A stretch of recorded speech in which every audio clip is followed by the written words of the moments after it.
Согласно веганскому обществу, веганство– это образ жизни, стремящийся к исключению, насколько это возможно и реализуемо, всех форм эксплуатации и насилия в отношении животных в качестве еды, одежды или любых других целей.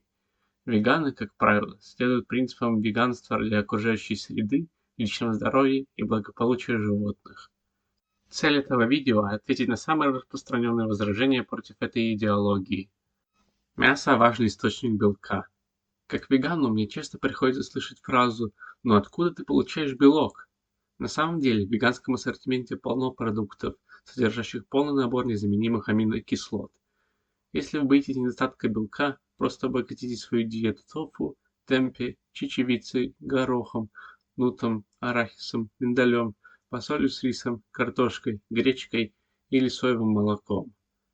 Также существует миф, согласно которому животный белок лучше растительного. Однако имеет значение лишь наличие всех 9 незаменимых аминокислот, что возможно как на животной, так и на растительной диете. Веганство неестественно и вредно для здоровья.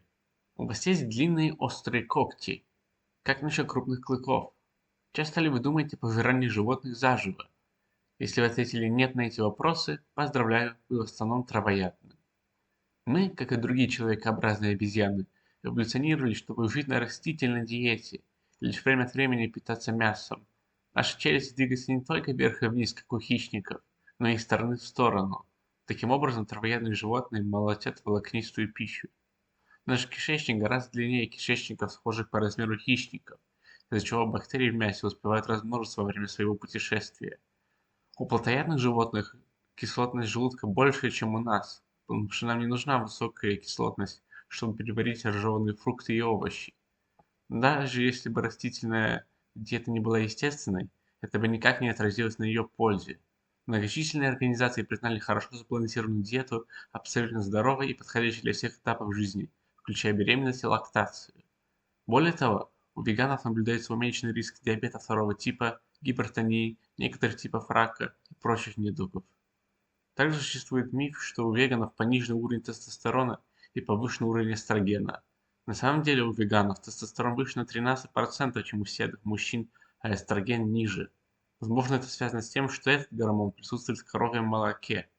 Также следует отметить, что многие атлеты, например, Патрик Бабумян, перешли на растительную диету и ставят мировые рекорды. Если вас интересует тема веганов-атлетов, то рекомендую посмотреть на Netflix документальный фильм The Game Changers. Пищевая цепочка. Животные едят других животных. Почему мы не можем делать так же? Мне это возражение всегда казалось странным. С одной стороны, обычные его сторонники считают, что люди лучше других животных, а с другой стороны, они утверждают, что мы должны основывать нашу моральную систему на их поведении. Некоторые животные убивают своих детей. Значит ли это, что мы должны имитировать их в этой ситуации? Пищевые цепочки существуют в природе по необходимости. Хищники должны убивать других животных, чтобы выжить. Люди порождают и убивают миллиарды животных в год, потому что они поставили себя на вершину пищевой цепочки, несмотря на то, что у них нет в этом никакой необходимости. В современном животноводстве нет ничего естественного, ничего похожего на пищевую цепочку в природе. Веганство слишком дорогое. Действительно, если учитывать только обработанные заменители мяса и расфасованные продукты, то можно прийти к выводу, что веганство– дорогое удовольствие. Однако, если составить рацион из риса, бобовых, овощей, фруктов, тофу и растительного молока, то ценник заметно упадет. В большинстве случаев быть веганом дешевле, чем альтернатива. Мои друзья и семья не любят веганов. Во-первых, если боитесь потерять друзей из-за смены диеты, может это была не такая уж и крепкая дружба. Ваше окружение не должно сдерживать вас от принятия морального решения. То же самое касается семьи. Если ваши родственники вас любят, то вам нечего бояться. Просто объясните, почему вы решили принять этот важный шаг. Покажите им видео, которые заставили вас перейти на веганство, и научите их готовить вкусные веганские блюда. Мне слишком нравится вкус мяса или я подсел на сыр. И наконец мы подходим к самому распространенному и самому честному возражению против веганства. Согласно этому возражению, переход на веганство невозможен из-за чрезвычайной тяги к животным продуктам.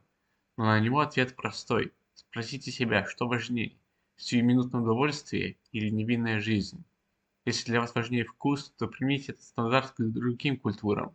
Морально ли убийство собак ради мяса? Что имеет больше значения? Вкус сыра или жизнь коровы, которую насильственно оплодотворяют, забирают ее детей и крадут ее молоко. А когда она перестает производить молоко, и разрезают горло и продают ее труп. Но мы не идеальны. Если все-таки решите перейти на веганство и оступитесь в самом начале, не ругайте себя слишком сильно, просто пытайтесь не повторять ошибки. Надеюсь, мне удалось ответить на наиболее распространенные возражения против веганства. Если у вас есть идеи для будущих видео, оставьте их в комментариях. Спасибо за просмотр и давайте пойдем вместе в светлое веганское будущее.